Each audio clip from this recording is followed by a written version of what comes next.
So this guy was drugged and robbed for $50K while in Colombia. And we were watching the TV's right in front of me right here. Right. So just chilling, about halfway through the movie, next thing you know, that's all I remember. It was 11 o'clock the next morning. That was it. At this point, y'all know the passport bros. They're the guys that go overseas to find companionship. I have my own thoughts about the passport bros, but we'll save that for another video. Before we talk about this specific incident, I do think there's some false advertising when it comes to the passport bros experience. I've seen videos of guys walking down the street in Colombia or DR, and every woman on the street is turning around and paying them attention. There's been other videos of guys talking about how many women they get and how well they're treated, etc., etc. But a lot of that is pay for play, meaning they're paying for the company of these women and whatever other experiences come with it overseas. I've experienced it myself in Colombia or DR and Costa Rica. As soon as the conversation starts, money comes up. I think that's become more relevant now with the number of men getting drugged and robbed by women overseas. In countries like Colombia, the State Department has actually put out alerts warning Americans not to meet people using dating apps overseas, as several men have died due to overdoses from being drugged and robbed. This specific video is about a guy who's been living in Colombia. He was drugged and robbed for over $50K in assets after meeting a woman, you guessed it, using a dating app. But I'm Jew. Please like and share the video, and don't forget to sub to the channel. Now, let's get into it. Let's go to the beauty that drugged and robbed you. Now, this is what everybody's here for. How did you meet the girl? And, how did you end up getting robbed? So, typical story, met her online. Wait a minute. Tinder, was it Tinder? Yes. Did you see the U.S. State Department warning about, dating apps out there? Man, I've been seeing warnings for 3 years. Oh, man. And it finally caught up with you. Okay. All right, go ahead. So he met on a dating app, Tinder, right? Yeah. I get that if you're living in Colombia, you've been there a while, you're well-traveled, you lived in other countries, that you're really not going to take a State Department warning that serious. But it's been reported that several men overseas have been drugged, robbed, some of them have died from overdoses, and others have been kidnapped. It seems like any man looking to date a woman overseas at this point needs to be especially careful, and you just need to meet people as organically as possible and completely avoid dating apps. Go on. We're talking for a couple of weeks, chit-chatting back and forth, because, I live here in the normal life, and I look for relationships with normal people. So we're going back and forth talking, this about life, hey, kids, family, what do you do? What do you like to do? So after about a couple of weeks of that, pretty much just chilling. What are you doing tonight? Want to hang out? Want to watch a movie? And it really wasn't on nothing more than that. Again, when he's saying normal people, he's talking about someone that he doesn't have to pay for their company. Which, I mean, when I went to Medellin, just like in DR or Costa Rica, when you're walking down the street, you get all this attention from all these women. They'll treat you like the best looking person in the world. But at the end of the day, it's a transactionary thing for the most part. They want money from you. So decided to come over, hang out, chill. We talked for about like an hour.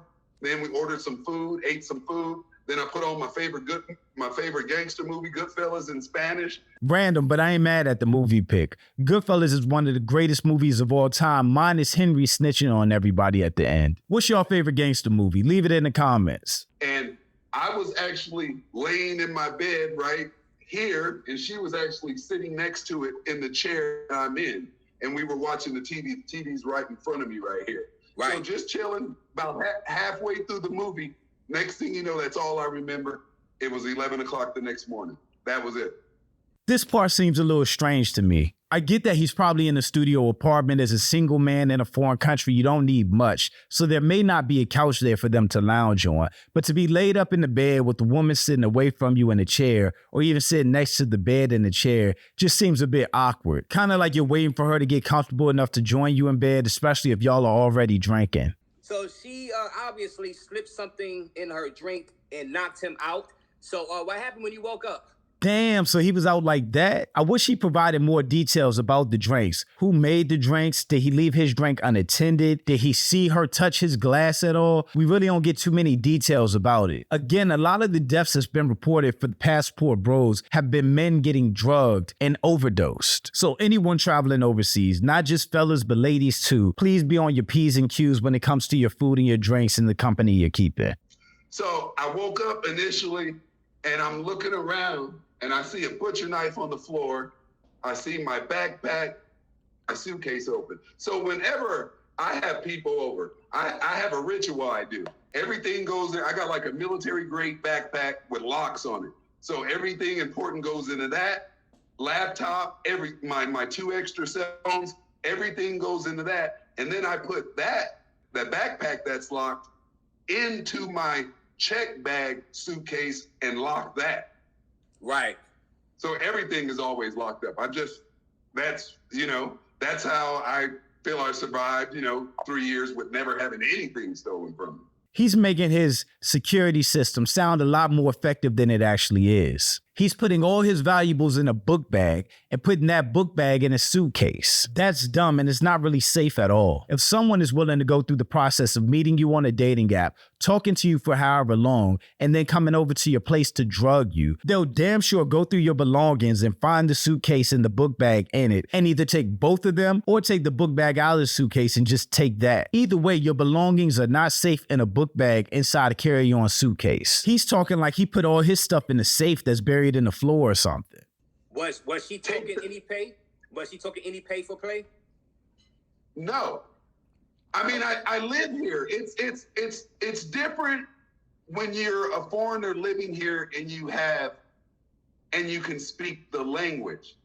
I'm glad this question got asked because, as I mentioned before, there's a lot of misinformation out there about the Passport Bros experience. It's not everyone, but a lot of these women are not just falling in love with all these foreigners and being the perfect woman for them. A lot of these guys are buying companionship and then bragging on the internet like they're living their best lives. At the end of the day, do you. It's your life. But if you're bold enough to come on the internet and talk about what you're doing, then tell the full picture that you're actually paying for play and it's not just some organic relationship. Be honest about why that woman is really there, because it's not your personality, it's not your looks. More than likely, it's your money. So he went on to explain that this woman wasn't working alone, and there's usually a team of people that help them. Once the guy is drugged and they take his possessions, bank cards, laptops, phones, anything they can get their hands on, they start spending money immediately or withdrawing and transferring money from that account to other accounts. And that's exactly what happened to him. They emptied out whatever they could. They even got into his crypto account and got that money. They took a gold bar that he had and basically emptied them out. I think his accounts ended up being frozen before they got everything. In all, he took a loss of around $50,000. So to anyone traveling overseas, passport bro or not, don't be too flashy. Be safe. Be aware of your surroundings. Watch how you meet people and the people you have around you. Make sure those connections are organic and not from some dating app. But y'all let me know in the comments.